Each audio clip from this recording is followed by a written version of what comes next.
दोस्तों, आज हम जिस विषय पे बात करेंगे वह है economics of growth and development, meaning, measurement, difference and comparisons. वृद्धि और विकास का अर्थशास्त्र, इसका अर्थ, माप, अंतर और तुलना। सबसे पहले बात करते हैं इंट्रोडक्शन की। आज के इस प्रगतिशील आधुनिक युग की सबसे महत्वपूर्ण समस्या आर्थिक विकास की समस्या है, जो वर्तमान शताब्दी का केंद्र बिंदु माना जा चुका है। इस शताब्दी के उत्तरार्ध में अर्थशास्त्रियों ने अर्धविकसित देशों के आर्थिक विकास में अधिक रुचि लेना शुरू किया। इसका मुख्य कारण था कि विकसित तथा संपन्न राष्ट्र इस बात को अनुभव करने लगे कि किसी एक स्थान की दरिद्रता अन्य स्थान की संपन्नता के लिए खतरा है। मायर और बाल्डविन ने यह माना कि राष्ट्रों की निर्धनता का अध्ययन राष्ट्रों के धन के अध्ययन से भी अधिक महत्वपूर्ण है। आज यह बात सर्वमान्य है कि संपन्नता का अस्तित्व निर्धनता के निवारण पर ही निर्भर करता है, अन्यथा निर्धनता संपन्नता को जीने नहीं देगी। स्पष्टतः अर्धविकसित देशों की विशाल दरिद्रता को दूर करने के में धनी राष्ट्रों की रुचि किसी मानव हितकारी उद्देश्य को लेकर नहीं जागृत हुई। आज का विश्व मुख्यतः अमीर और गरीब राष्ट्रों के बीच बंट चुका है। एक तरफ विकसित तथा अमीर राष्ट्र जैसे यूएसए, जापान, कनाडा, ऑस्ट्रेलिया आदि संपन्न राष्ट्र हैं, और दूसरी तरफ अर्धविकसित राष्ट्र या निर्धन राष्ट्रों की श्रृंखला में मध्य पूर्व अफ्रीका, लैटिन अमेरिका, दक्षिण पूर्वी एशिया के देश आते हैं, जिनमें निवासियों की न्यूनतम आवश्यकताएं ही पूरी नहीं हो पाती। इसे ही पॉल डेमनी ने उत्तर तथा दक्षिण, नॉर्थ एंड साउथ समस्या कहा है।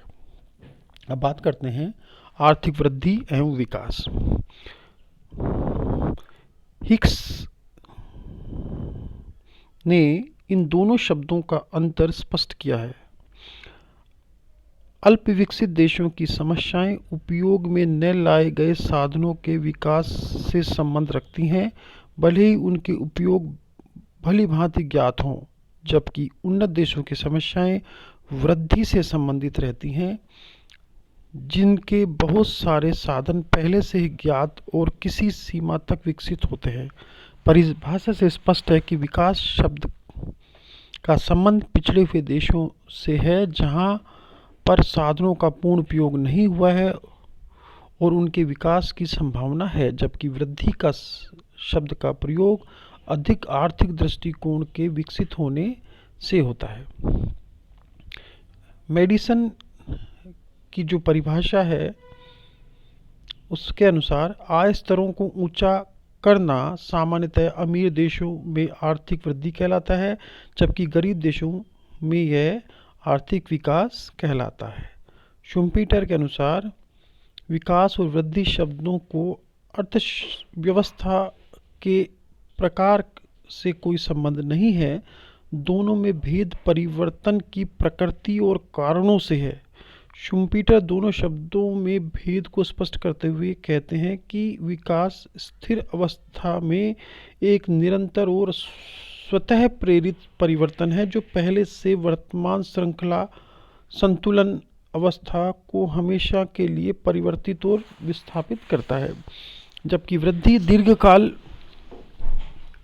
में होने वाला क्रमिक तथा सतत परिवर्तन है, जो बचतों और जनसंख्या की दर में धीरे धीरे वृद्धि द्वारा आता है। शुम्पीटर की इस परिभाषा को अधिकतर अर्थशास्त्रियों ने स्वीकृत किया और सुधारा है। किंडलबर्गर और हैरिस ने भी इस पे अपनी बात कही है। उनके अनुसार आर्थिक विश्लेषण में कभी कभी वृद्धि और विकास को पर्यायवाची के रूप में प्रयुक्त किया जाता है। अक्सर ऐसा प्रयोग मान्य है, लेकिन जहां दोनों धारणाएं प्रयुक्त की जाती हैं वहां विशेषतया अलग अर्थ लिया जाता है। स्पष्ट और अस्पष्ट रूप से सामान्य तौर से इनका प्रयोग इस प्रकार से है। आर्थिक वृद्धि का मतलब आर्थिक अधिक उत्पादन है, जबकि आर्थिक विकास का अर्थ अधिक उत्पादन तथा तकनीकी और सांस्थानिक व्यवस्थाओं में परिवर्तन जिनके द्वारा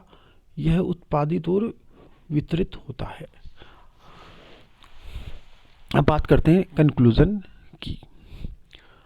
आर्थिक वृद्धि का संबंध देश की प्रति व्यक्ति आय उत्पादन में एक मात्रात्मक निरंतर वृद्धि से है, जो कि उसकी श्रम शक्ति उपयोग, पूंजी और व्यापार की मात्रा में प्रसार के साथ होती है। दूसरी ओर आर्थिक विकास एक विस्तृत धारणा है। यह आर्थिक आवश्यकताओं, वस्तुओं, प्रेरणाओं, संस्थाओं में गुणात्मक परिवर्तनों से संबंधित है। यह प्रौद्योगिकी और संरचनात्मक परिवर्तनों जैसे वृद्धि में अंतर्निहित निर्धारकों का वर्णन करता है। विकास में वृद्धि और ह्रास दोनों सम्मिलित हैं।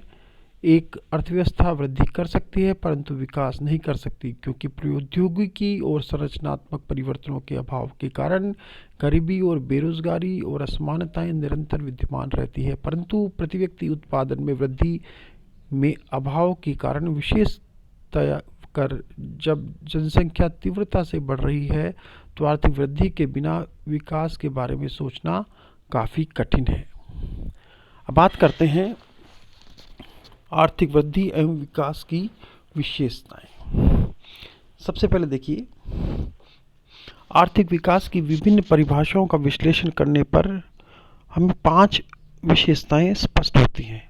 पहली बात, प्रक्रिया, प्रोसेस।